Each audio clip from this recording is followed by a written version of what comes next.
Então, sejam bem-vindos. Nós, da Unimed Serra Gaúcha, nós temos o maior orgulho de estar presente aqui junto com o Shopping Village nesse novo momento da corrida em Caxias, aí, com o lançamento da nossa pista livre e dessa conjunção com o shopping que nos traz muito orgulho e muita alegria. Hoje nós vamos fazer aqui um bate-papo, uma conversa informal. Nós temos 4 convidados. Nós elegemos alguns assuntos que são interessantes, que são importantes no mundo da corrida, e nós, como cooperativa de saúde, nos interessa bastante vamos dizer, esse equilíbrio, essa busca pela saúde, promover saúde é o nosso objetivo, e nada mais, vamos dizer assim, nada mais objetivo para conduzir isso do que nós trazermos as pessoas que são especialistas nas suas áreas, né? São médicos, nutricionistas, o pessoal que trabalha no backstage, vamos dizer assim, o pessoal que trabalha com a parte logística de todas as provas, para que nos tragam, na verdade, o que eles estudam, o que eles sabem e o que eles realmente aplicam na sua vida diária. Então, para iniciar esse bate-papo, eu vou começar com a doutora Fabiane Rigotti Sotoriva. Fabiane é nossa médica cooperada, ela é gineco-obstetra, é atleta, e nós vamos, então, conversar sobre um tema bastante importante, que é mulheres na corrida dos desafios hormonais. Por gentileza.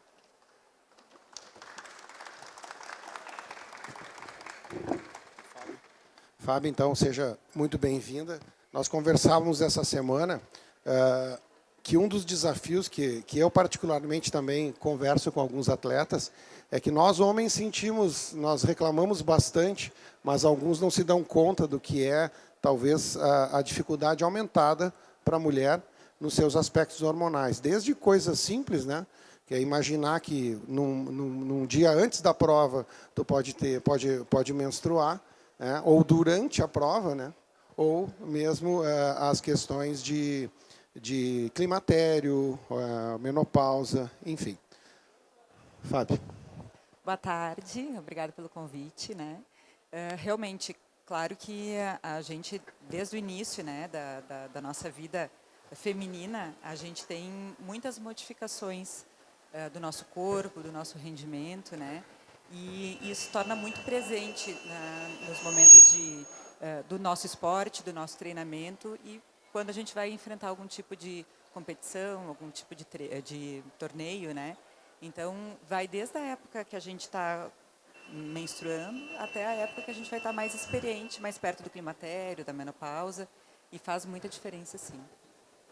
Fábio, deixa eu te perguntar, acho que aumentou.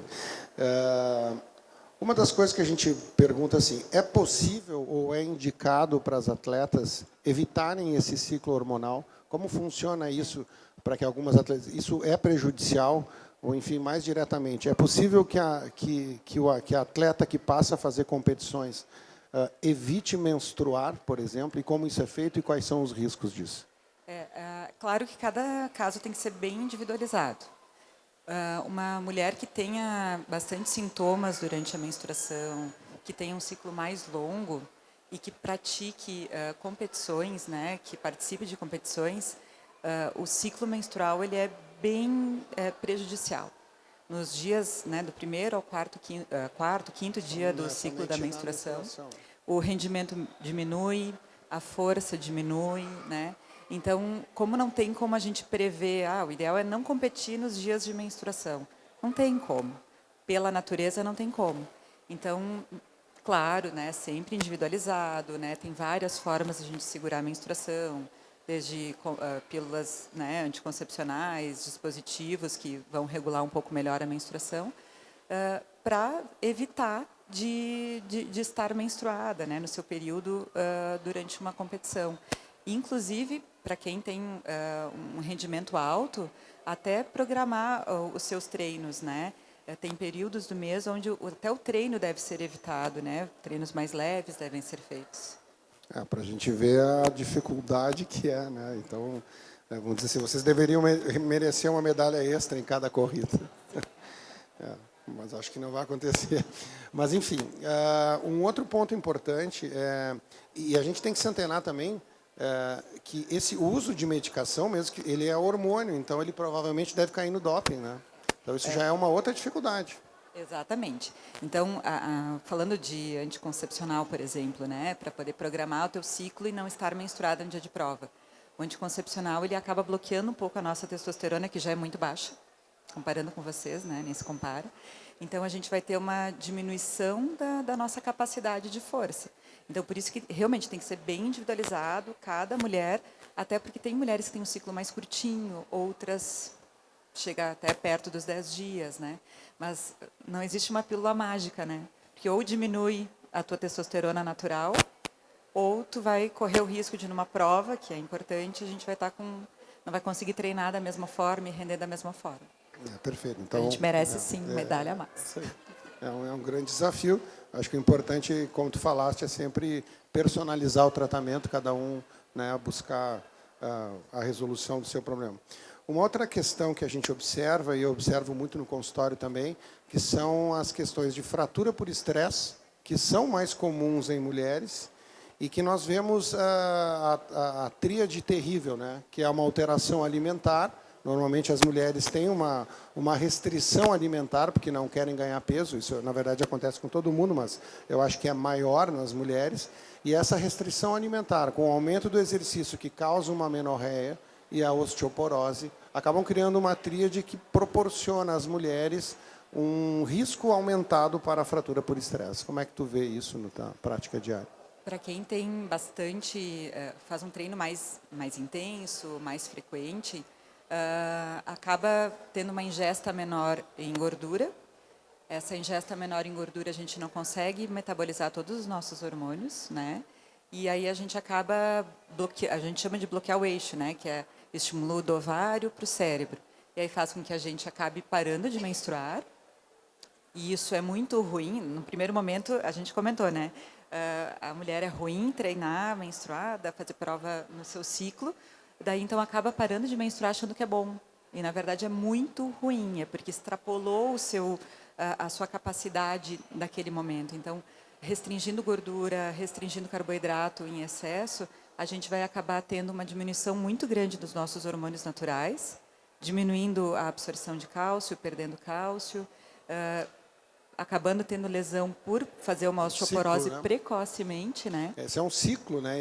Muito E a ruim. atleta acaba muitas vezes não percebendo que isso está acontecendo e está enxergando por um lado positivo. Até achando bom que não está menstruando, né? Que não está fazendo o seu período. Então, mais uma vez a gente volta, né? Uma atleta de alto rendimento, né? Tem que ter a sua avaliação com a nutricionista, tem que ter certeza que o teu ciclo está realmente regulado, ou usar algo para regular, né? Mas nunca deixar o natural, assim, porque é importante que a gente cuide do nosso corpo, que cuide da ingesta de gordura, ingesta de carboidrato e, claro, né, bastante ingesta de proteína junto. Hoje nós temos, extremamente discutível, eu acho que é a pergunta que todo mundo quer fazer. Reposição hormonal na mulher, melhora a performance, não melhora? Eu sei que isso provavelmente nós vamos esgotar o assunto aqui em pouco tempo, mas assim, de uma forma prática hoje. Vale a pena fazer a reposição? Não vale a pena? Sei que isso é individualizado, mas o que tu pode nos dizer assim, em termos gerais sobre isso? A mesma coisa que a gente pode falar sobre o ciclo, né, de regular ciclo, de usar anticoncepcional ou métodos de longa, né, de longa duração, a mesma coisa na mulher no climatério, que está diminuindo seus hormônios naturais, com alguns sintomas que podem incomodar ou não no treino. Realmente ali é um caso muito individual. Tem várias pessoas que têm contraindicação ou absoluta ou relativa, né? Mas tirando o grupo das mulheres que não podem fazer reposição, para quem realmente nota que está diminuindo a sua capacidade de treino, de manter força, é uma alternativa muito interessante. Realmente tem que ser avaliado riscos, benefícios, mas isso, é claro, é individualizado, mas faz muita diferença. Além de toda a parte ruim do ciclo, a menopausa acaba, né, o climatério, perimenopausa, acaba sendo pior. E daí, então, tem que realmente reavaliar. Colocando na balança, então, né, pesando os prós e os contras, se não houver contraindicação, A indicação, É vamos dizer muito assim, em interessante. geral, é fazer a reposição. Mas naquelas mulheres em que não há uma diminuição do hormônio, elas estão na sua fase normal, tu acha que a reposição hormonal extrafisiológica, suprafisiológica, faz sentido para a performance? Quais são os riscos? Como tu enxerga isso? Pensando, então, na parte hormonal clássica, estrogênio e progesterona, não há nenhum tipo de vantagem, se tu não tem deficiência, tu acrescentar, tá? Então, tu vai ter um efeito colateral muito maior. Aí, agora, existem outros tipos de hormônio que realmente não devem ser usados para melhorar a performance, porque o risco realmente extrapola o benefício. A não ser em exceções, onde há uma produção menor de testosterona pelo corpo. Existem algumas situações bem específicas que daí sim tem indicação. Mas para melhorar a performance, o risco não compensa o benefício. Essa questão ela não é tão simples de ser respondida. Porque cada pessoa é uma pessoa, tem que ser individualizado. Muitas vezes a gente vê a pessoa com uma dosagem hormonal alta e acredita que aquilo é normal, porém tem que ver se... A dosagem hormonal deve ser feita em situações onde tu tem tu está desconfiado, tu tem alguns indícios de que essa pessoa está com problema hormonal. Aí tu vai dosar. Se a pessoa é assintomática, tu não tem indicação para dosar neste momento os hormônios. Tu tens visto assim muita coisa no teu consultório que ultrapassa esse limite? Como é que está isso? Porque a gente vê hoje com esse boom de informações, todo mundo é minado de informações, de teorias, né? Como é que tu tem visto isso na tua prática diária? Às vezes as pacientes escondem, né? E aí tu vai no exame físico, tu começa a perceber. Já sabe que é uma atleta e que está com uma composição corporal que não é compatível. Aí tu vai perguntando, tu vai avaliando, e existe, mas a maioria usa de forma errada, sem um acompanhamento adequado, e acaba trazendo muitos, muitos malefícios, realmente. É o que eu vejo também no consultório, que muita gente esconde, pelo menos não diz, mas não é impossível que haja uma evolução, né, daquela forma, sem a utilização de hormônio, e muitos deles não estão se dando conta dos parefeitos. Nós temos pacientes jovens, hoje em dia, já com parefeitos graves, e que realmente acho que isso é um... E alguns irreversíveis, Exatamente. Né? Acho que isso acaba sendo até uma pandemia, o uso de hormônios.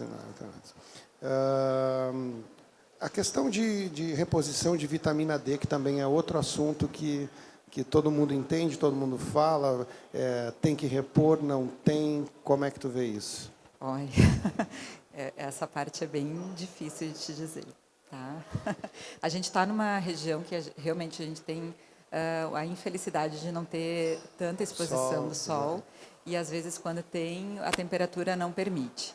Mas aí é uma área tão cinza para a gente conversar, muito difícil. Depende da idade daí, exato, né? Aí depende da idade. Mas eu acho que isso é interessante. Eu acho que essa tua resposta ela é a mais importante. Porque me parece, eu tenho muito medo das verdades. O que a gente vê são pessoas que têm verdades absolutas. E isso me assusta. São só teorias, né? Exatamente. Vitamina D é teoria. Então a gente vê, nós estamos perguntando para uma especialista na área e que vê isso como um terreno cinza e nebuloso. Então, acho que o recado que a gente pode dar aqui, não só referente à vitamina D, como a muitos assuntos, é que a verdade absoluta ela é difícil. A medicina é feita de verdades efêmeras. Às vezes o que é verdade hoje cai amanhã. Mas eu acho que a tua resposta é perfeita. E claro, eu vou tirar daí as mulheres acima de 65 anos, mulheres que não têm indicação ainda de fazer uma densitometria óssea, daí é outra situação. A pergunta, acho que tu me falou, é bem assim, nós, assim, população que ainda não está naquela idade específica, com indicação específica, com fratura prévia, da população geral, né? População geral. Acho que a gente faz um uso indiscriminado disso, né? Ainda pegar sol ainda é o... Exatamente. O tempo está correndo para a gente concluir, assim. Se tu pudesse hoje colocar um aviso nas academias, ou um aviso, assim, um alerta para as mulheres hoje em dia, principalmente as praticantes de esporte, assim, o que tu acha que é mais importante que elas têm que observar, que elas têm que cuidar? Qual o aviso que tu poderia colocar na academia para todas elas? Para as meninas, então. A constância no exercício.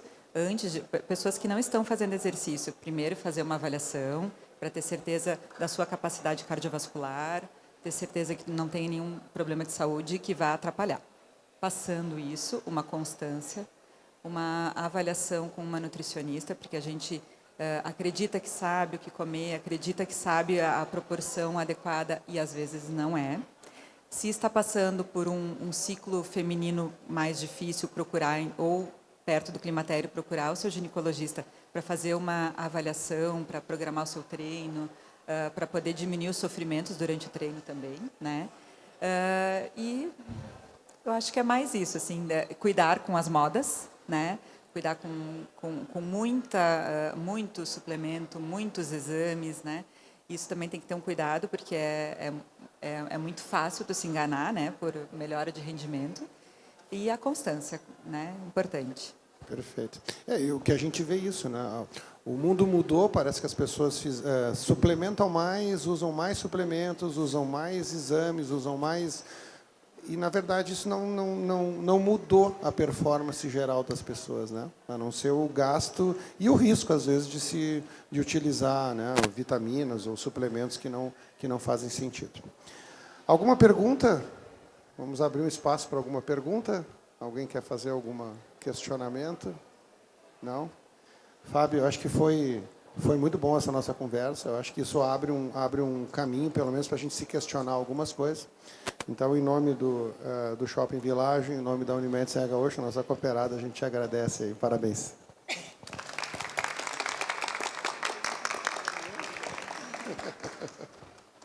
Então, dando sequência ao nosso bate-papo, acho que foi muito bom.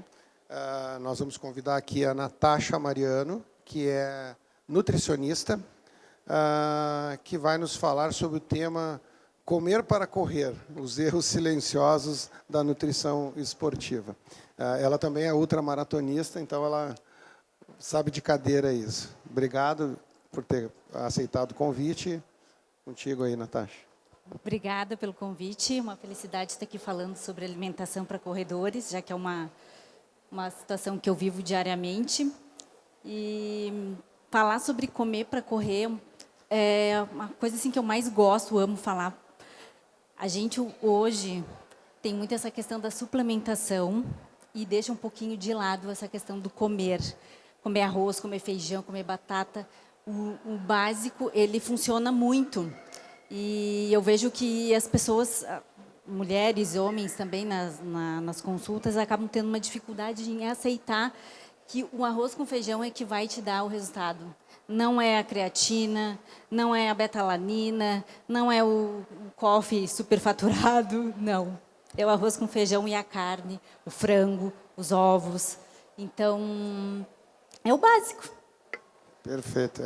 Na verdade, o corredor Nutella que está em alta, então, né? Mas você tem razão. Isso a gente vê bastante também, como eu falava antes. Muitas dessas teorias, muitas dessas verdades caem por terra, né? E o aspecto nutricional básico sempre é a verdade. Uma coisa que eu observo, principalmente no mundo da corrida, é que muitos dos corredores, ou a imensa maioria, principalmente os corredores de longa distância, eram obesos. A história de corrida, a história do início de corrida da maioria deles era o início de perder peso, e aí tem aquelas fotos antes e depois, eu sou um exemplo disso, mas a gente vê muito. Como tu enxerga isso num paciente obeso? Como é que ele pode iniciar esse processo? Porque às vezes ele inicia até com uma restrição calórica e isso acaba, em vez de facilitando ele. Como é que tu vê isso na tua prática diária? Bom, primeiro que esse tipo de paciente é um desafio, porque como ele vem de um processo de perda de peso, ele tem medo de comer. Então, quando tu entra para a questão do rendimento, tu precisa colocar, como eu falei, mais arroz, mais feijão, batata, ou até arroz, feijão e batata junto. E aí, a dificuldade é de falar sobre comportamento alimentar e falar, olha, para o que tu quer fazer, isso agora é importante e tu não vai engordar, né? Então, é um desafio comportamental. É o desafio do cara que quer perder peso, mas aí a nutricionista orienta ele para comer carboidrato antes da prova, fazer um jantar de carboidrato. Como é que funciona isso? É um comportamento que tu tem que ir trabalhando e falando da importância, da recuperação, o quanto esses alimentos vão ajudar que tu não perca massa magra. Então, é um trabalho assim, de formiguinha com esse tipo de paciente, porque ele tem uma resistência em comer, medo de ganhar todo aquele peso, de passar por toda aquela trajetória, né, do que a obesidade acaba trazendo para a vida. Perfeito. No teu consultório, na tua prática diária, tu já atendeu algum corredor que fosse super nutrido e perdesse desempenho por causa disso? Porque a gente sabe que a desnutrição, essa falta de alimentação, ela acarreta em danos.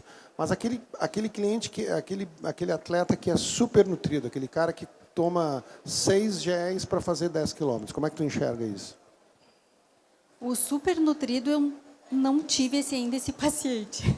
Ou não descobriu? Hein? Não, mas assim, ainda não tive. Te contaram. Pode ser. Outro detalhe, tem muita informação omitida na hora da consulta. Então, às vezes, a gente também vai entendendo o corredor quando tu vai vendo num post, quando tu vai entendendo, poxa, mas eu uso isso na segunda, na terceira consulta. Então, é complicado. Isso é um desafio, né? As pessoas dizem assim, na noite anterior da prova, tu tem que comer carboidrato. Quanto de carboidrato tem que comer? Eu já vi uma pessoa comer um prato, 2 pratos, e aí sempre tem aquela, tem que comer 200 gramas, mas quanto é 200 gramas? É um prato, 2 pratos, 3 pratos? Essa questão, né? de valores, ela é individualizada, mas o que também ocorre como um erro é esse excesso de consumo de carboidrato, e daí a pessoa vai para a prova com a barriga estufada, com dor de barriga, com gases, arrotando. Essa que eu acho que é a questão. Eu acredito, na minha vivência diária, que a gente tem uma super nutrição, né? Em alguns atletas eu percebo isso, que é uma super nutrição, talvez o medo, né, de faltar. Não vejo essa... É que na minha prática eu tenho visto mais o medo de comer do que esse excesso. Talvez isso aconteça mais com homens do que mulheres, porque no consultório que eu vejo é a questão do medo de comer carboidrato, o medo de comer proteína ou a dificuldade de ingerir uma quantidade adequada para quem vai fazer um ciclo de meia maratona, de maratona. Então, na minha prática, eu vejo mais essa questão da dificuldade em incluir uma alimentação saudável para aquele objetivo. Perfeito. Hoje também nós somos tomados de dietas milagrosas, de dietas que nos fazem ter melhor performance ou perder peso rapidamente. Quais as dietas que hoje tu mais percebe assim, que o pessoal tem seguido e quais são os riscos dela? Por exemplo, a dieta cetogênica, a dieta carnívora pura. Como tu vê isso na tua prática diária? O que tu pode nos falar assim, sobre isso? Bom, eu sou a favor da dieta cetogênica e carnívora para pessoas com um nível de treinamento muito alto. Isso quer dizer o quê? No mínimo com uns 10 anos de prática. Tá? Por quê? Porque o corpo ele passa por diversas etapas metabólicas. Então, tu já tem que vivenciado diversos tipos de treinamento, muitas provas, entender como o teu corpo funciona. Agora, para quem está iniciando, a melhor prática, a melhor alimentação é mais carboidrato, mais proteína. Eu sou muito a favor do comida de verdade. O básico, ele não erra. Principalmente para quem está começando e mulheres que enfrentam muita dificuldade com a questão de anemia, de perda de força e o medo de comer. Então, o básico, nesse momento, com um pouco mais de carboidrato saudável, vai te gerar uma performance inacreditável. Seria o equilíbrio, né? O equilíbrio entre as duas dietas que fica, na verdade, até mais fácil, mais palatável, mais aceitável. É fácil de aderir também, exato, né? Porque uma dieta cetogênica, tu tem que abrir mão. Exato. Acho que é muito difícil alguém que consiga fazer uma dieta. Ela tem seus benefícios, né? Uma dieta carnívora ou cetogênica tem os benefícios e eles são inegáveis. Mas não é para todo mundo. Exatamente, mas ela é extremamente difícil. Eu tive essa experiência também porque ela precisa uma adaptação, como tu falaste, não é tão simples assim. Ela é socialmente incompatível, é muito difícil. Ainda mais na nossa região. Que a gente vive com exato, massa, né? E pão. Então, ela acaba sendo uma dieta difícil de fazer, além de ser uma dieta mais cara também, né? Que a gente tem que colocar isso no prato. E para as provas também, a gente tem pouco acesso, por exemplo, a géis cetogênicos. mas há benefícios, é isso que é... Por isso que eu digo que essa questão da dieta cetogênica, a pessoa ela tem que ter um nível, né, uma experiência na corrida, um pouco de anos, porque tu vai ter que abrir mão das farináceos e tu vai ter que treinar absolutamente aquilo que foi orientado. Se tu comeu um pedaço de pão, um pastel, acabou a cetogênica ali. Tu tem que voltar no processo novamente.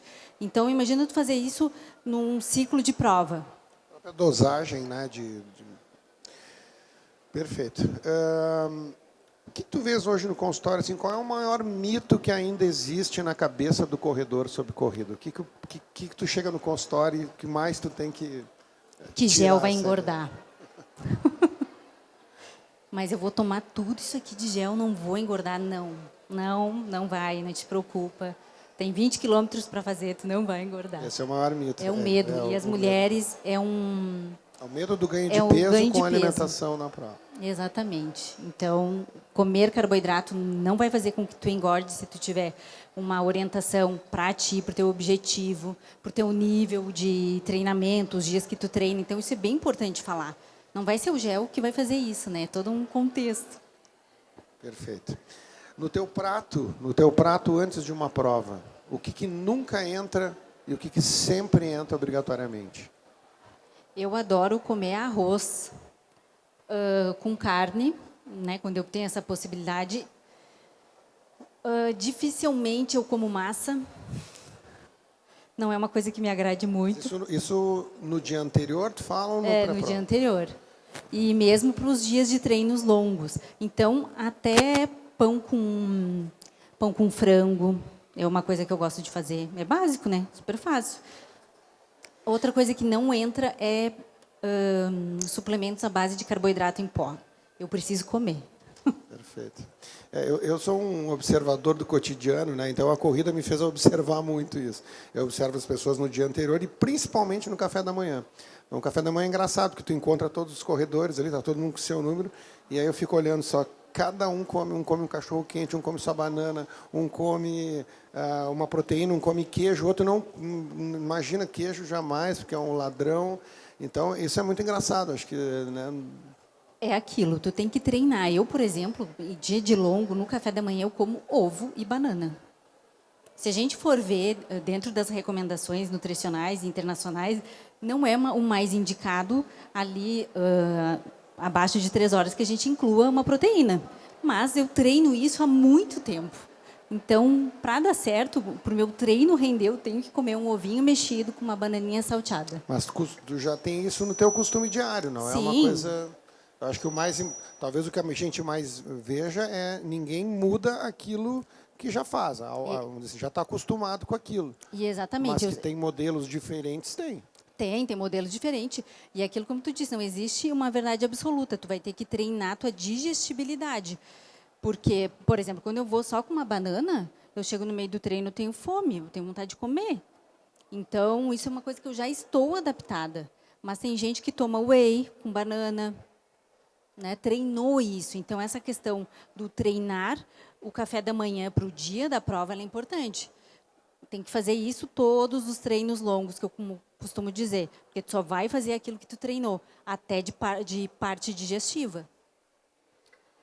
E café? Hoje está muito em moda, depois nós vamos abordar também o uso da cafeína no gel, mas o café como elemento no treino, no pré-treino, durante. O café preto bebido, como é que tu vê ele na dieta do corredor?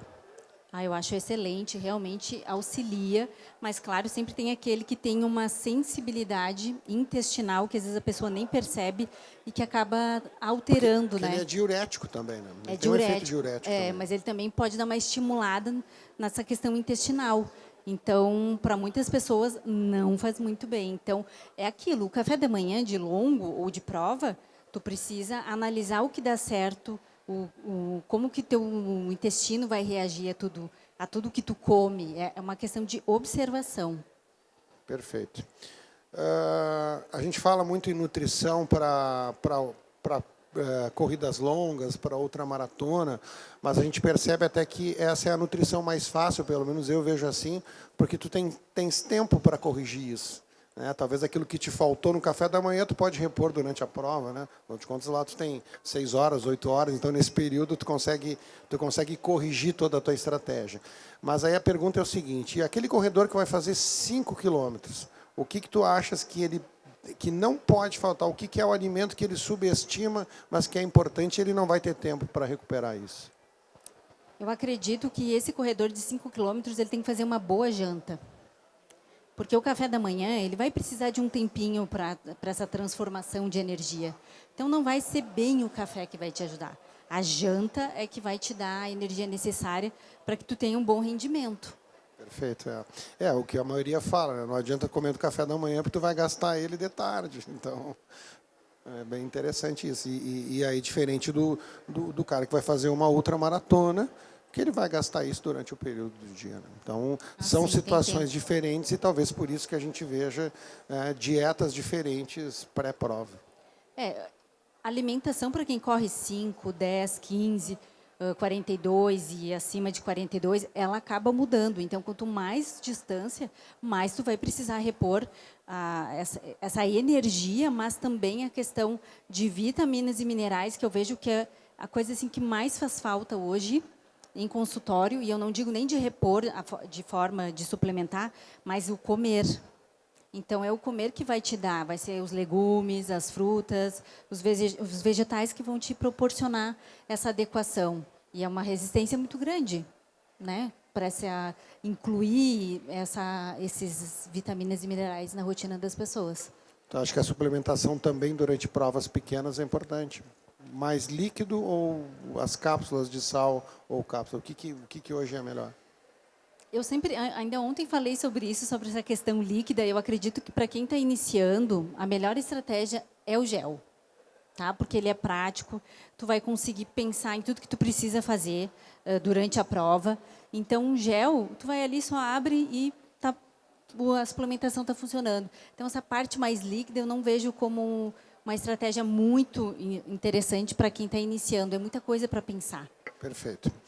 Quase finalizando, deixa eu te perguntar assim, uma coisa que a gente esquece, né, porque depois que a gente ganha a medalha, parece que tudo terminou e está tudo certo, e a gente não é mais atleta, né?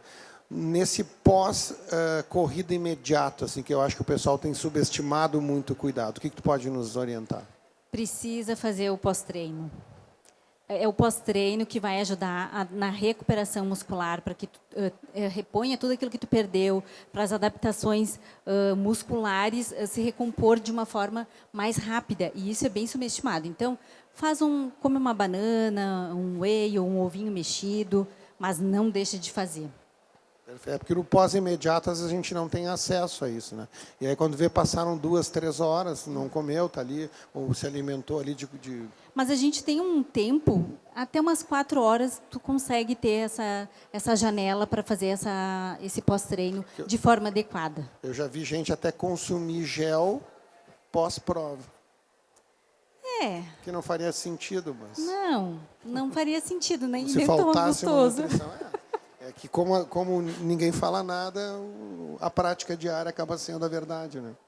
Sim, mas é aquilo. Sempre que for uma alimentação mais limpa, vai ser o que vai te dar mais resultado. Perfeito. Para a gente terminar, um conselho aí para quem vai correr a prova amanhã aqui no shopping. Só faça aquilo que você treinou. Não inventa de tomar gel diferente, não inventa de tomar suplementos diferentes hoje, nada disso. Evite gorduras e uma boa e excelente prova para todos amanhã. Perfeito, obrigado.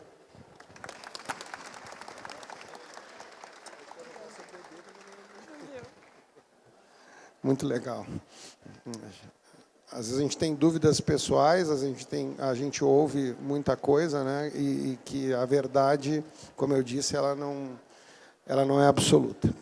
Para a gente continuar o nosso bate-papo aqui, seguindo nessa linha de nutrição, nós vamos chamar aqui a Camila Tolfo. A Camila é nutricionista esportiva, é atleta e é especialista em suplementação esportiva e vai nos falar sobre as inovações para a performance. Bem-vinda. Obrigada. Outra paixão minha, porque depois de ouvir a Natasha falando sobre tudo que é comida, sim. A suplementação ela é o pós, ele é aquele a mais, depois de você fazer a base bem feita. Aí sim entra a suplementação. E principalmente quando você já está adaptado à boa alimentação. Aí por que isso vai fazer a diferença? Porque colocar suplementação, você vai ter uma outra percepção de performance. Se você não tiver a base bem feita alimentar e que é já colocar o suplemento, você não vai ter ideia nenhuma se aquele suplemento realmente está fazendo a diferença ou se era falta de comida mesmo. Então, é ali que o suplemento vai fazer a diferença na tua vida, na tua performance. Perfeito. Às vezes as pessoas esquecem que suplementação não é a base. Elas acabam trocando, né? Elas acabam achando que aquilo é a base. E o nome próprio já diz, é um suplemento, é um complemento daquela base que tu tens e que a pessoa esquece e acha que isso vai compensar. Principalmente quando estão começando, e começando eu digo 1 ano de atividade física, ou seja, de bike, corrida, e ali já vem vários suplementos que não fazem sentido, porque o corpo ainda está adaptando distância, velocidade, está diminuindo esse tempo de treino. Então, o suplemento ele vem sempre depois para complementar. É importante também, até porque hoje na nossa vida corrida de trabalho, às vezes a gente não consegue fazer alimentação ao longo do dia. Eu tenho muitas pacientes que são mães e que não conseguem bater o nível de carboidrato que deveriam consumir ao longo do dia porque estão ocupadas, porque têm, enfim, N tarefas para fazer. Ali também o suplemento entra como um complemento.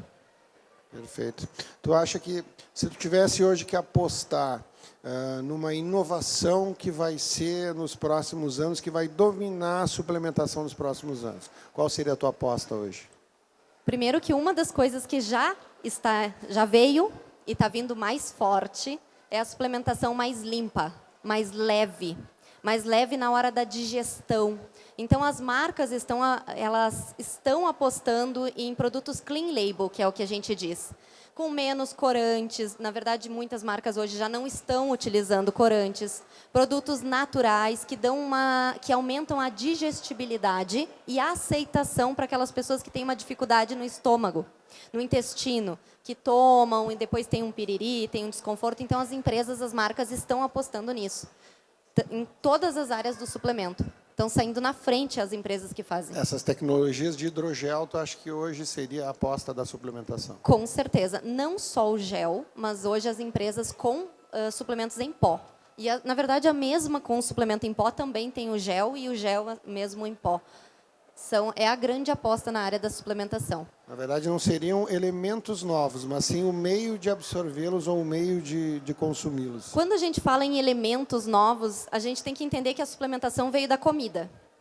Então, se nós falarmos, por exemplo, do nitrato, o nitrato vem de alimentos que melhoram a vasodilatação, como, por exemplo, todo mundo conhece a beterraba. Então, o que a indústria fez? Pegou o extrato da beterraba e colocou isso dentro do suplemento. Colocou o pó, o extrato da beterraba dentro do suplemento e, por isso, a gente aumenta o nitrato. Um exemplo. Né? A cafeína, que é excelente, como a Natasha falou ali, do café preto, ótimo. Mas a gente também pode usar a cafeína, que é o extrato, dentro de uma cápsula ou dentro de um gel. Acho que essa ele nada mais é do que veio do alimento. É a grande dificuldade do atleta. Ele sabe aquilo que ele precisa consumir, mas às vezes ele tem dificuldade na maneira como ele vai consumir. Como tu falaste do café. A cafeína talvez seja importante para ele, mas como é que ele vai fazer para consumir essa cafeína? Então, acho que a indústria vem para ajudar. Dessa forma, o carboidrato. Eu pessoalmente também sei da necessidade do carboidrato, preciso usar ele, e por muito tempo tive dificuldade para utilizar o carboidrato, seja das mais diversas formas, né? Fazer um sanduíche, tentar alternativas, e hoje eu vejo, na minha prática diária, que o hidrogel veio de uma forma bem forte, a gente vê essa entrada no mercado, e ele realmente me parece que está trazendo um resultado, está mudando o jogo nessa questão da absorção do carboidrato. Quando a gente fala de carboidrato, nós precisamos ter frutose também ali dentro dos géis. Quando fala de suplemento, do gel. Então, o que as marcas estão fazendo e o que quem vai consumir precisa observar? Textura, sabor, composição, se tem este equilíbrio, porque se não tiver este equilíbrio de carboidratos dentro do gel, isso vai variar de marca para marca. Quando consumir, se o teu intestino não aceita, não vai aceitar muito bem, você vai consumir e ter que ir para o banheiro. Então, já imaginou? Você está preparado para uma prova, faltar 30 minutos, 40, que já tem que estar ali na linha, te organizando. Você fez uso de um suplemento e precisou sair para ir ao banheiro. Perdeu, porque vai toda aquela preparação ali dos minutos anteriores vai perder. Então, quando as marcas inovam e elas buscam essas tecnologias que absorvem melhor, que não dá náusea, né, que evita o refluxo, aí elas saem ganhando. E quando vai comprar, qual é a diferença? Você tem que provar para ver qual é a marca, qual é o sabor que vai gostar, que vai se adaptar. Isso mudou também a questão do sabor, agora elas vêm com sabor neutro, né? Então, acho que isso neutro. também é uma coisa que mudou muito. Ótimo. Com cafeína ou sem cafeína? Se vai Como utiliza? Isso também é uma outra questão, né? A pessoa diz, eu gosto da cafeína, mas utiliza ela o tempo todo, alterna em gel, usa só no final. Ali Como é que tu vê está. isso? Antes de eu vir para cá, ontem eu encontrei uma pessoa no banheiro da academia que vai fazer 21 km amanhã. E ela me falou, porque eu já tomo um pré-treino e vou correr. 21 km, no pace que essa pessoa faz, ela vai levar quase 2 horas para terminar. Se eu tomar um suplemento pré-treino antes de sair, eu vou perder essa performance que o suplemento está me dando na metade desse caminho. Então, isso é perigo, porque o corpo vai sentir o quê?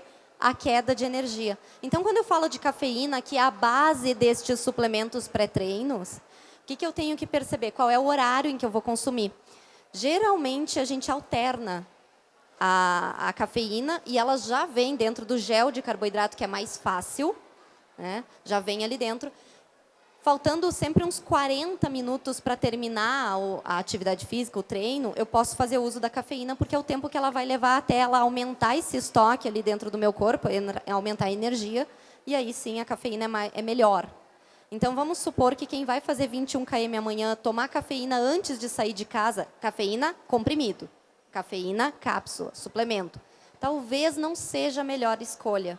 Tomar o café preto, comer, né, fazer seu pré-treino de comida seria a melhor alternativa. Acho que é o que a gente comentou antes, né? Que é a Exato. questão de se tu vai fazer uma prova mais longa, tu tem tempo para absorver isso. E se tu vai fazer uma prova mais curta, obviamente já tem que sair com o tanque cheio já na largada. E falando em prova longa, se eu pensar em cafeína em 42 km, já imaginou tomar cafeína desde o começo?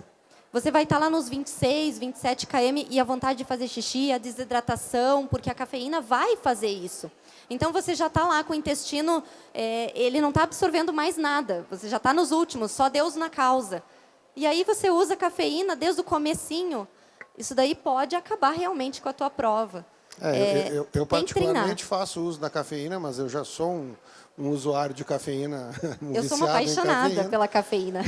Mas, da mesma forma, a minha estratégia sempre é em géis alternados. Eu inicio, mas faço uma alternância. E uma segunda hipótese é utilizar. Géis alternados, muitas vezes começar com carboidrato sem cafeína e depois, lá no finalzinho, na metade por final da prova, usar um com cafeína. E aí, quem sabe, se a prova falta 6 quilômetros para terminar, talvez use um gel sem cafeína para terminar também. Exato. Alternando. Uma outra dúvida que eu acho que é o que eu percebo, isso também por observar o cotidiano das provas, é que a gente observa que nos últimos 10 quilômetros, ou no final de uma prova, principalmente numa maratona, no caso, a gente percebe que a estratégia desapareceu. A gente vê aquela pulseirinha de pace jogada no chão, aquele cara que toma água no quilômetro 36,5, no 22,5, ele já está tomando a água que aparece, ele já está tomando a Coca-Cola. Então, o que acontece? Eu acho que qual é a melhor estratégia para o final da prova? O que a gente deve fazer para não jogar fora tudo que a gente preparou? O que tu indicaria para esse final de prova, seja de 5, Eu de 10? percebo um dos erros que as pessoas cometem. Durante todo o período em que você é acompanhado, você vai treinando suplementos. Mas aqui, o que o atleta tem a tendência a fazer? Coloca tudo nos bolsos, não escreve na mão, não escreve no braço, não escreve em lugar nenhum e Deus na causa. Isso não vai dar certo. Então, se você testou que lá no quilômetro 15 era para fazer o uso do suplemento, você vai olhar no relógio e você vai fazer o uso do suplemento. Aquele que tiver lá no bolso, no lugar, na mochila, que foi treinado, que foi passado naquele horário. E não é porque está exausto, que se você não treinou Coca-Cola no final da prova, não toma, porque você não treinou isso. Não é que não pode, mas se você não treinou, não coloca. Porque isso pode depois ser um problema. Muitas pessoas tomam e aí depois não desce direitinho, porque não consegue, não parou para beber, então aquele gás vai incomodar, vai doer o esôfago.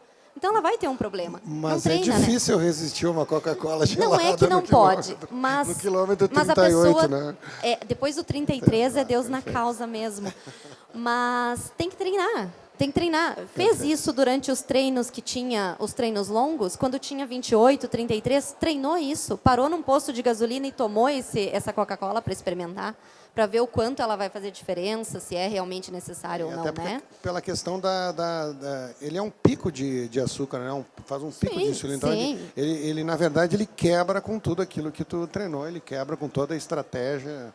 É um desafio, né? Parece ser inofensivo, mas é um desafio. Não, ele pode ser algo que se usa, porque é mais psicológico do que, na verdade. Quando você está terminando, o importante é conseguir terminar ali, né? Mas se usa, mas tem que treinar antes. Perfeito.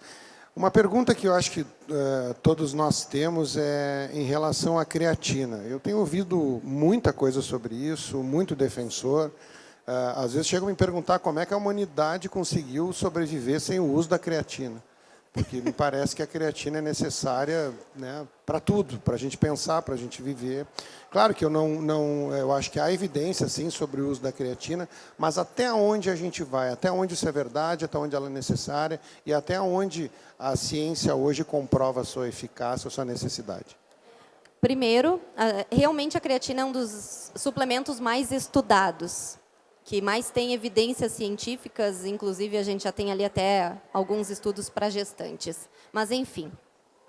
Só que a gente tem que ver que a creatina não é todo momento para todas as pessoas. Sempre a base vai ser a alimentação. E quando a gente fala de esporte de endurance, talvez a creatina não seja a primeira opção.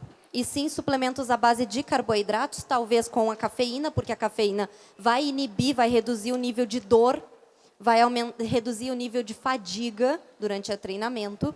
E a creatina, ela é muito melhor quando a gente fala de esportes ou atividades de até 10 minutos. 10 minutos. Claro que, se eu fizer uso de creatina e ela aumentar minha força durante o meu treinamento lá na musculação, eu posso ter um benefício desta creatina lá no treinamento de musculação que vai influenciar na minha corrida. Aí sim. Então, ela é um bom suplemento, sim, para a questão performance, memória cognitiva, energia celular, tempo de recuperação acelerado. Mas o tempo de recuperação acelerado vai ser depois de comer bem, depois de um pós-treino, depois de um treino.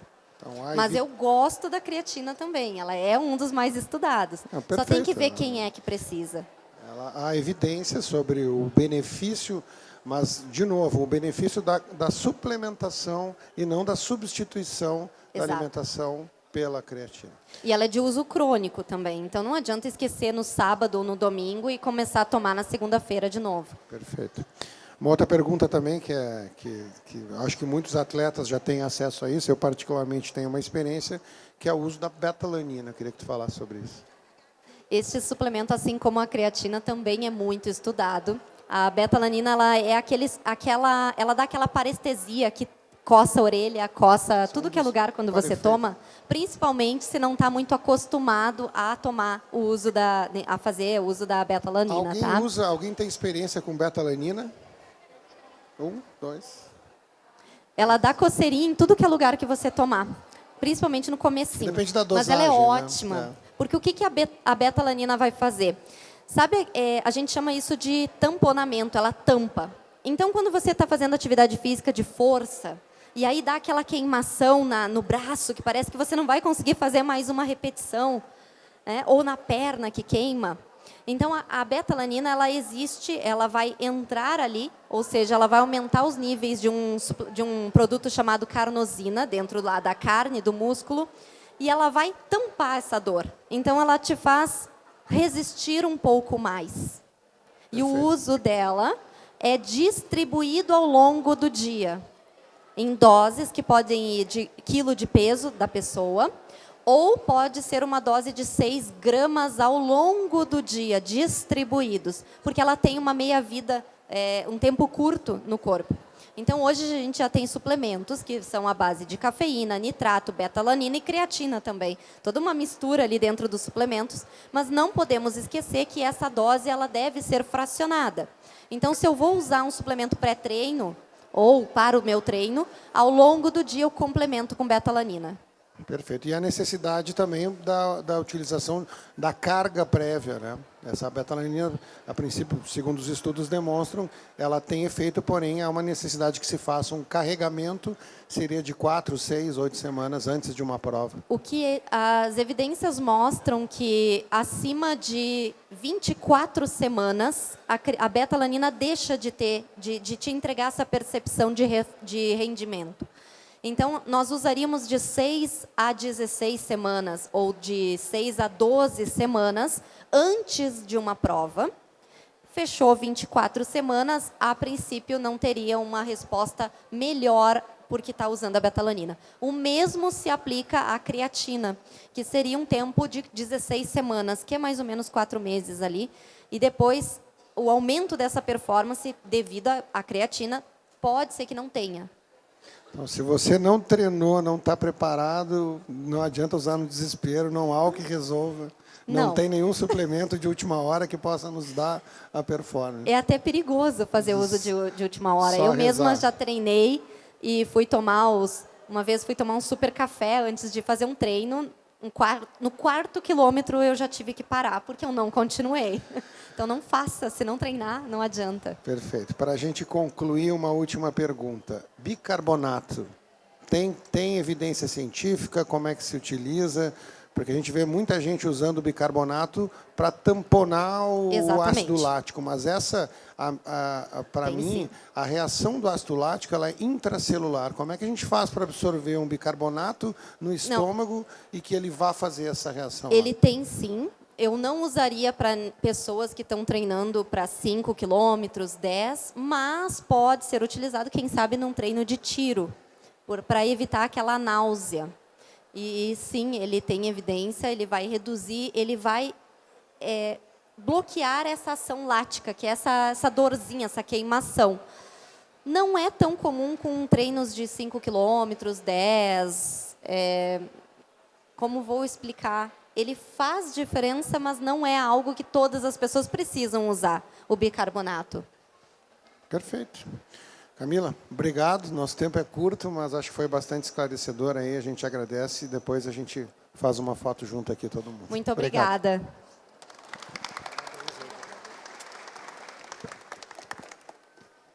Então, dando sequência ao nosso bate-papo, nosso último e não menos importante convidado, nós vamos trazer aqui o Lucas Madruga. O Lucas vai nos falar sobre Performance Tech, roupas e tênis que correm com você. O Lucas é consultor especializado em material esportivo. Seja bem-vindo aí, Lucas. Boa tarde. Lucas é especialista, então, na verdade, ele trabalha no setor de comercial sobre materiais esportivos. Isso. E ele tem todo esse conhecimento, e isso é uma grande dúvida, né? O que a gente pode agregar, né? Porque todo mundo treina, a gente chega num ponto em que a gente busca melhorar a performance no detalhe, né? O que hoje a gente tem, Lucas, no setor tecnológico, no setor dessa parte de roupas e tênis? O que nós temos de novidade? O que tu acha que está muito em moda e que realmente faz diferença? Na verdade, essa parte de tecnologia de produtos está crescendo bastante, né? Mudando bastante nesses últimos tempos. Muita coisa vindo da China, muito material muito novo, muita novidade. E essa parte aí, ela vem principalmente na parte de shoes, a parte dos tênis, os tênis de performance, placa de carbono. Hoje tu acha que o tênis, vamos dizer assim, a grande evolução vamos dizer assim, nos materiais esportivos cabe ao tênis. O tênis hoje é o ponto onde há uma tecnologia maior. Eu acho que sim. Eu acho que os tênis hoje são o carro-chefe, né? Claro que junto com o tênis tem toda a parte de confecção, as roupas de compressão ajudam muito, na parte da fadiga, né, muscular, para ajudar na performance, acessórios, mas principalmente a tecnologia dos tênis. O que a gente tem percebido, né, porque a discussão maior sempre recorre sobre o tênis e é onde a gente pode enxergar uma melhora da performance e, se não da performance, uma melhora na recuperação. Vamos falar diretamente sobre a grande moda, né, o grande tema, que é os tênis com placa de carbono. Na tua visão, tu achas que ele é importante na performance ou na recuperação ou em nenhuma delas? Tu sabe que é um assunto muito polêmico, né? O tênis da placa de carbono, eu trabalhando nessa área já há alguns anos, eu tenho muita procura por pessoal que já corre, mas é engraçado que essa geração nova, influenciada também muito pelas redes sociais, pela exposição da mídia, elas já começam a prática da corrida e já vêm com a intenção de um tênis de placa de carbono, o mito do pace, né, o baixa pace, aquela coisa toda.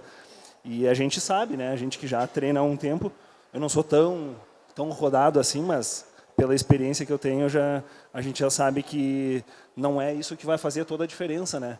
Que muito antes da placa é o teu treinamento, a tua planilha, né? Tu tem um treinador específico, tu tem uma nutricionista, tu tem o pessoal que te dá o suporte.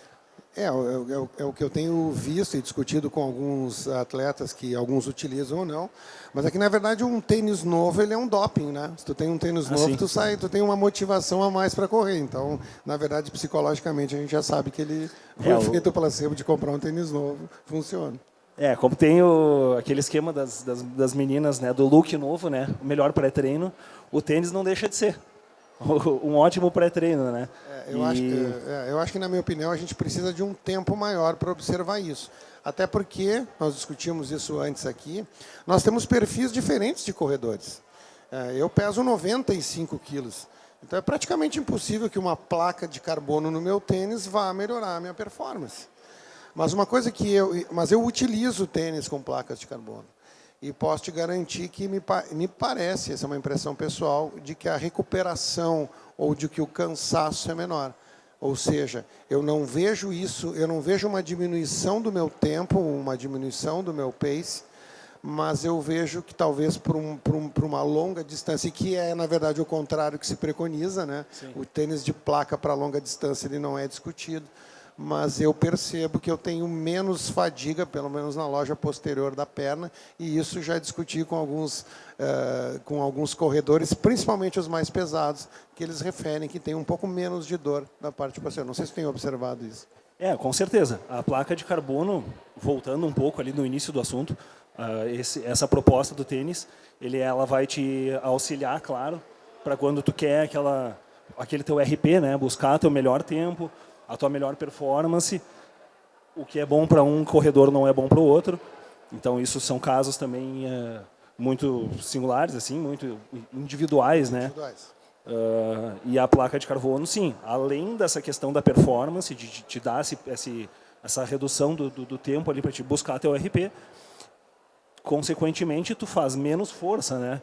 Então, essa parte do desgaste, do excesso da fadiga, tende a ser menor, né?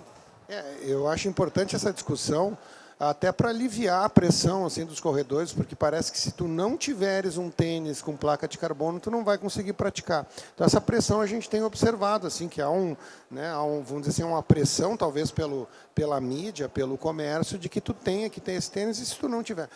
nós, mais antigos aqui, nós já passamos por várias modas, né? Várias, né? Como eu disse, Sim. as famosas verdades efêmeras, né? Que foram verdades.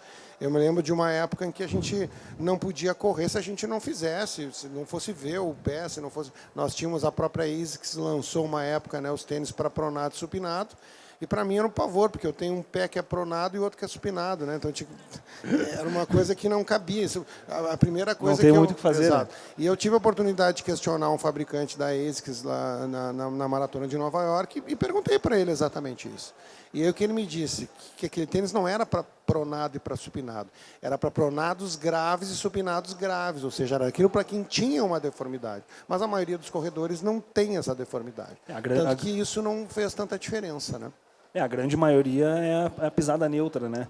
Exato. E muita gente, eu vejo... Tem a pronada supinada, mas que não... Sim, que não influencia tanto, né? Tem muita gente que procura, que vem até a loja, que chega até mim, procurando esse tênis para pronação, para pé supinado, pé pronado, o pronado muito mais comum.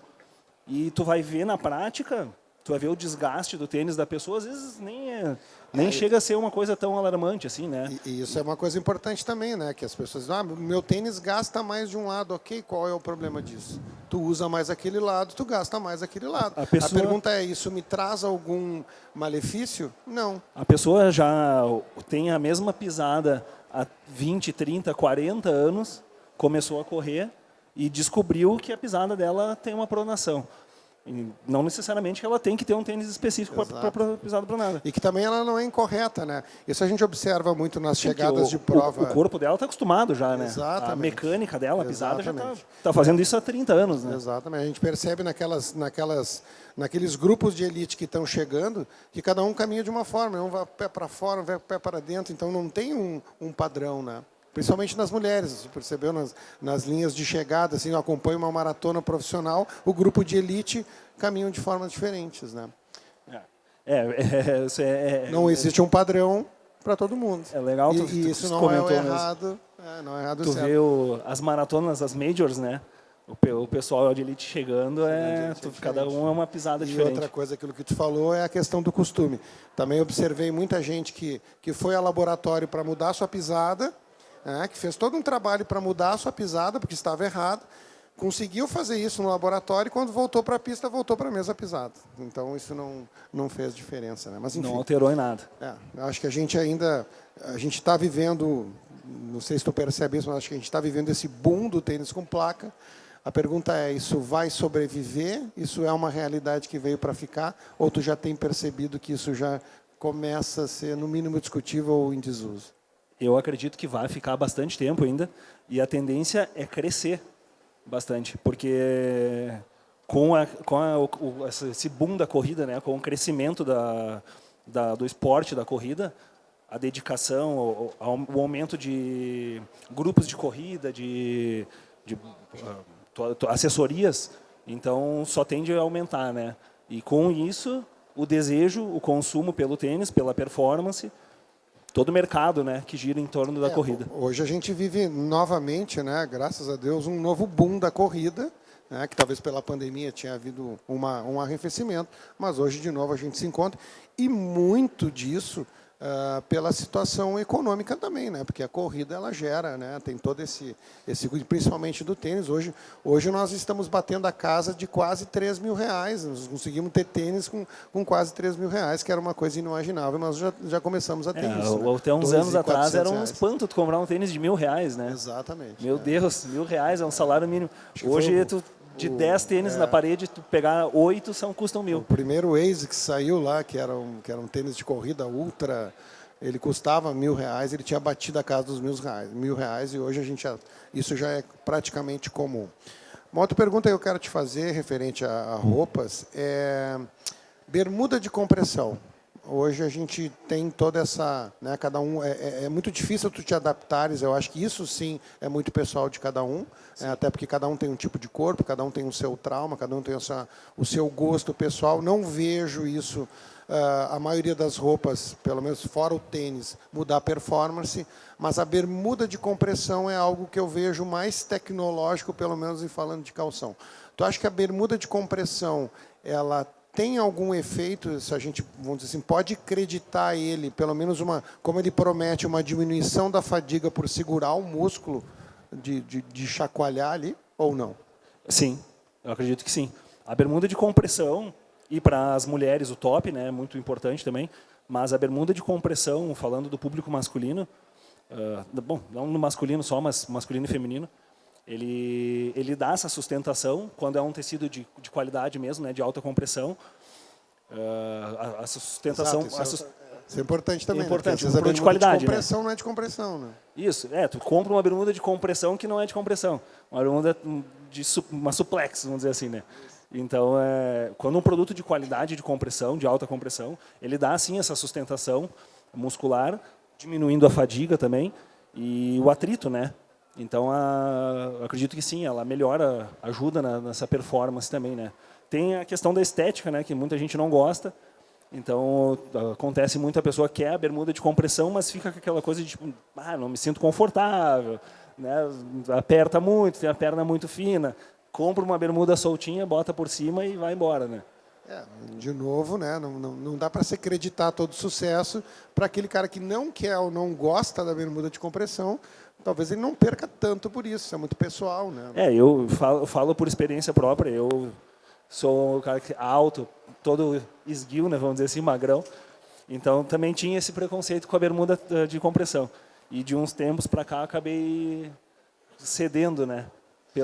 Pelo conforto mesmo, pela praticidade. Falando em compressão, meias de compressão. Tu acha que isso faz diferença? É um modismo?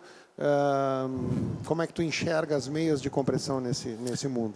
Tu sabe que a meia de compressão tem bastante gente que procura, mas acaba confundindo aquela meia de poliamida, o material e tal, com a proposta da meia de compressão. A meia de compressão... Sabe que eu tenho a particularidade de indicar muito mais um canelito, às vezes, porque não te dá pressão no pé, mas particular, né? Uma coisa minha. Mas ajuda, sim. Ajuda na parte da circulação, né? O canelito, o próprio manguito, né? O manguito também entrando no assunto. O manguito é super interessante, né? Porque ele...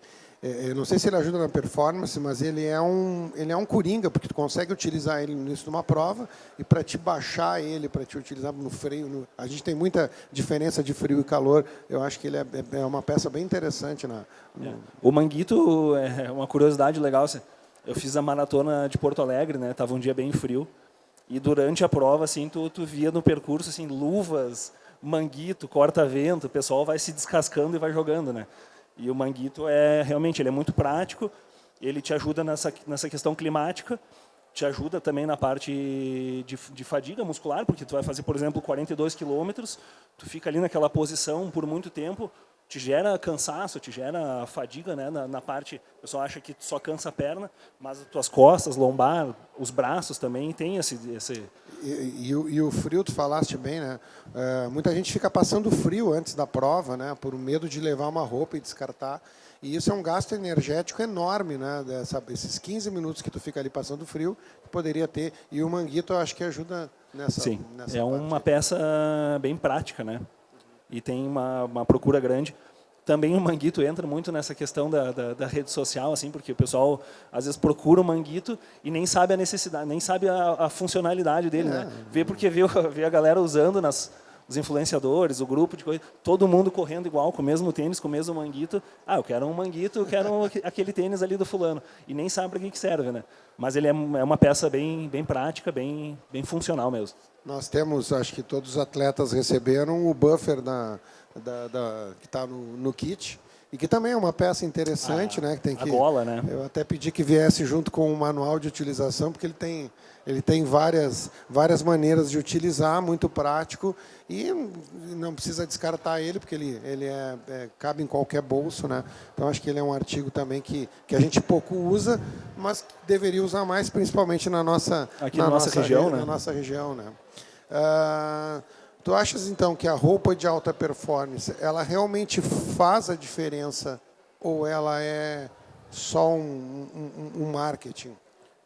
Eu acho que, assim, no final das contas, para quem busca essa performance ou simplesmente um maior conforto na hora da corrida, do treino, tu somando o tênis, a bermuda de compressão, uma camiseta de qualidade que seja confortável de usar, eu acho que tudo isso agrega, né, na parte na hora do treino, da corrida. Conforto sempre em primeiro lugar, né? Antes de tecnologia, tu tem que estar confortável. Eu acho que eu penso por esse lado.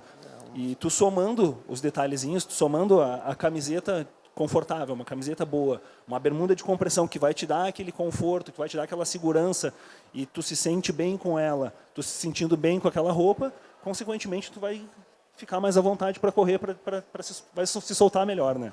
Perfeito. Hoje o que a gente precisa? A gente precisa um artigo que seja elegante, porque isso é importante também, eu acho que isso é motivador. A estética, não dá para né? ficar usando uma camiseta de corrida 2 números maior.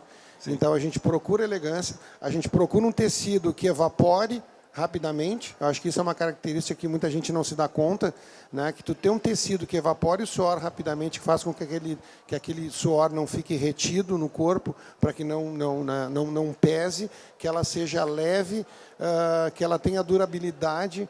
Hoje, qual é o tecido que a gente deve procurar quando a gente olha uma camiseta? Que isso às vezes é um detalhe que a gente não procura na etiqueta. Assim, o que tem de melhor hoje em tecido para camisetas de corrida?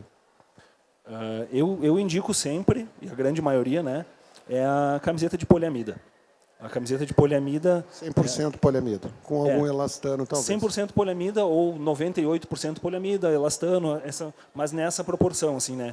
Evitar o algodão, porque o algodão é um tecido que ele tende a encharcar, né, segurar, reter a umidade.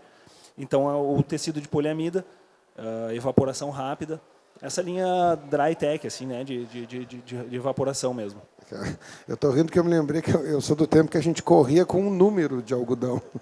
O número era feito para o Pratavieira, era um número que vinha de tecido. Não usei não peguei essa época. Não correu de moletom também, né? Acho que essa camiseta, apesar de a gente não ver essa diferença, eu acho que ela é importante. Eu acho que como eu disse, né, todas as peças somadas te entregam conforto, te entregam tranquilidade para te poder correr, para te poder fazer teu treino, tua prova, e todas elas junto agregam, sim. Perfeito. Para a gente terminar, se tu fosse montar um look de um campeão, o look do cara que vai ganhar a prova amanhã, o que seria a tua escalação ideal da cabeça aos pés para ele? Começando pelo boné, o que é um look de um cara que está preparado para a prova? Em modelos ou marca, tu diz? Pode ser o tipo de... Porque marca aí a gente não... a gente vai entrar numa briga aqui. Não, se fosse marca, né, a gente tem a por exemplo, patrocinadora do evento. Vamos fazer um bate-pronto. Sem boné, viseira. O que tu acha que é o mais legal, ou que acha que tecnologicamente é melhor? Ou uma fita na cabeça, ou só o buffer, o que hoje tem? Boné dry fit. O boné dry fit, normalmente, ele tem essa parte interna, né, aquela fita que ajuda a segurar o suor.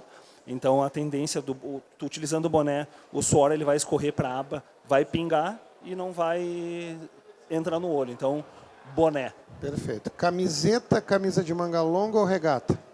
Regata. Com manguito ou sem manguito? Para amanhã, com manguito. Perfeito. Regata, manguito e o óculos, né? Porque vai estar um dia de sol bonito. Uma questão do óculos também é interessante, né? Porque muitas pessoas não botam óculos na cabeça, aquela história do óculos, né?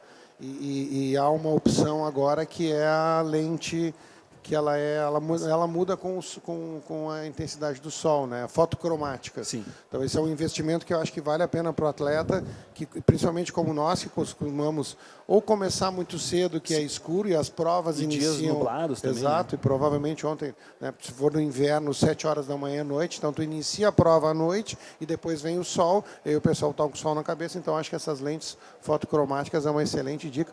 E também para quem sai, às vezes, para correr no final da tarde, que está com o sol, e aí chega em casa, escureceu, já está com o óculos na cabeça, às vezes perde o óculos, então acho que a lente fotocromática é interessante. Calção de compressão, calção normal. Para quem quer performance, bermuda de compressão.